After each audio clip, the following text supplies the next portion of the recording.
नमस्कार साथियों, स्वागत है आपका एक बार फिर से एक और नई दिल दहला देने वाली एक दर्दनाक सच्ची कहानी में।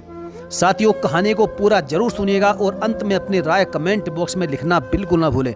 तो चलिए शुरू करते हैं सच्ची कहानी को। वे 8 लोग थे।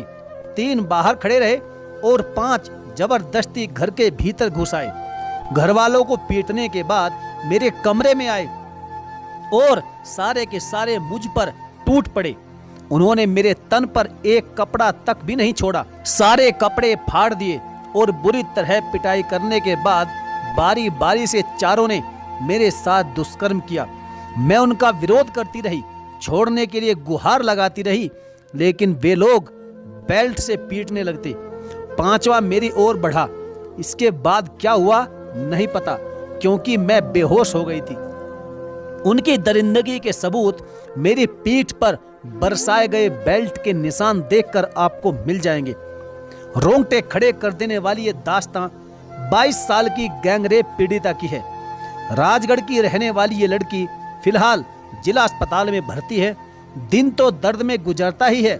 इस घटना को याद करते हुए वह नींद में भी डर के मारे चीखने लगती है। जब इस लड़की से बात की तो वो अपना दर्द बयां करते हुए फूट फूट कर रोने लगी।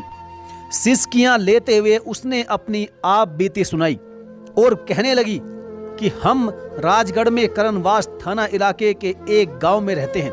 परिवार में मम्मी पापा और हम 6 भाई बहन हैं। 3 भाई और 3 बहनें हैं। कुछ साल पहले हमारे परिवार को 4 बीघा जमीन का सरकारी पट्टा मिला था। ये जमीन हमारी आजीविका का मुख्य साधन है। गांव के दबंगों ने पहले तो इस सरकारी जमीन पर अवैध कब्जा कर रखा था। हमें मिलने के बाद भी उन्होंने इस पर अपनी नजरें गड़ा रखी थी। जब भी मौका मिलता तो विवाद करने पर उतारू हो जाते हैं। उन्होंने कई बार मेरे पिता के साथ मारपीट भी की। जमीन नहीं छोड़ने पर देख लेने की धमकी भी दी थी। जमीन को लेकर इनमें से एक अरविंद गुज्जर से हमारा विवाद बढ़ने लगा।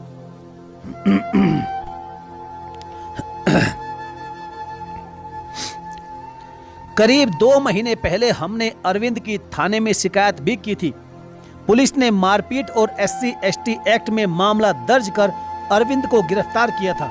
बीते 4 मई को अरविंद को कोर्ट में जमानत के लिए पेश होना था। हमें पता चला तो हम थाने पर पहुंचे। यहाँ पुलिस ने हमसे कहा कि यदि जमानत को लेकर आपको कोई भी आपत्ति है तो कोर्ट में आवेदन लगा सकते हो। अरविंद ने हमारा जीना दूभर कर रखा था। इस कारण मैं और पापा अपनी आपत्ति दर्ज करवाने कोर्ट पहुंचे। कोर्ट में अरविंद दीपक गुज्जर समेत करीब 10 साथियों के साथ दिखाई दिया। उन्होंने हमसे कहा कि राजीनामा कर लो। मैंने कहा हमें कोई राजीनामा नहीं करना है। यह सुनते ही अरविंद गुज्जर आग बबूला हो गया और उसने धमकी दी कि तू बहुत पढ़ी लिखी बन रही है ना, तू जाएगी कहाँ, रहेगी तो गांव में ही ना। इस पर मैंने कहा हाँ भैया, गांव ही जाऊंगी और कहाँ जाऊंगी। इसके बाद वे हमें अपशब्द कहते हुए वहां से चले गए। कोर्ट से हम सीधे अपने गांव आ गए।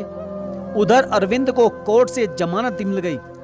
गुरुवार यानी 4 मई की शाम को मम्मी पापा और मेरा ममेरा भाई घर पर थे और मैं अपने कमरे में थी। रात के करीब 10 बजे किसी ने अचानक से दरवाजा खटखटाया। मेरे पिता बाहर निकले तो अरविंद गुज्जर, दीपक गुज्जर, नागेंद्र गुज्जर, राकेश, मेहरबान, बनवारी, रामेश्वर और अन्य दूसरे शख्स वहां पर खड़े थे। दरवाजा खुलते ही 5 लोग भीतर घुस आए और 3 बाहर खड़े हो गए। पापा से बोले, कहाँ है तुम्हारी वो क्रांतिकारी लड़की, बहुत वकील बन रही थी ना। कुछ कहने से पहले ही उन्होंने मेरे पिता को क्रेशर मशीन की बेल्ट से पीटना शुरू कर दिया। पिता को बचाने आई मां पर भी उन्होंने बेल्ट की बारिश कर दी। ममेरा भाई उन्हें बचाने दौड़ा तो उसे भी जमकर पीटा और तब तक पीटा जब तक कि सारे के सारे बेहोश नहीं हो गए। भाई की पीठ पर चमड़ी उधड़ गई और पिता के सिर पर गंभीर चोट आई। इन दरिंदों से बचने के लिए मैं कमरे से बाहर नहीं आ रही थी, लेकिन मेरा फोन बाहर ही चार्जिंग पर लगा हुआ था। मैं दीदी और पुलिस को कॉल करने के लिए फोन लेने बाहर निकली तो उन्होंने घर की बिजली बंद कर दी। मुझे देखकर वे आगे बढ़े तो मैं कमरे की ओर भागी, लेकिन उन्होंने मुझे पकड़ लिया और फोन छीनकर जमीन पर पटक कर दे मारा। मैं जैसे तैसे अपने आप को छुड़ाकर कमरे की तरफ भागी और भीतर से दरवाजा बंद करने की कोशिश की। इसी दौरान एक आरोपी ने दरवाजे पर लात मारी, जिससे मैं दूर जा गिरी। वे पांचों मेरे कमरे में घुस आए। उन्होंने दरिंदगी दिखाते हुए मेरे सारे कपड़े फाड़ दिए, मुझे पीटा और बारी बारी से मेरे साथ रेप किया। इससे पहले भी 28 दिसंबर को भी हमारा विवाद हुआ था। हम थाने पहुंचे तो पुलिस ने रिपोर्ट ही नहीं लिखी थी। कहा था कि तुम लोग झूठ बोल रहे हो। आवेदन देकर वापस हमें घर भेज दिया गया। हमने सीएम हेल्पलाइन में शिकायत की। इसके बाद ही हमारी रिपोर्ट दर्ज की गई। 15 दिन पहले मैं पटवारी भर्ती के लिए परीक्षा देने भोपाल चली गई थी। पिता को अकेला पाकर अरविंद गुज्जर ने उनके साथ मारपीट की। ऐसा पहले भी 2 बार हो चुका था। इन लोगों ने हमारा जीना हराम कर दिया है। मैं जहां भी जाती हूं मेरा पीछा करते हैं और गंदे गंदे कमेंट करते रहते हैं। मेरा बीकॉम कंप्लीट हो चुका है।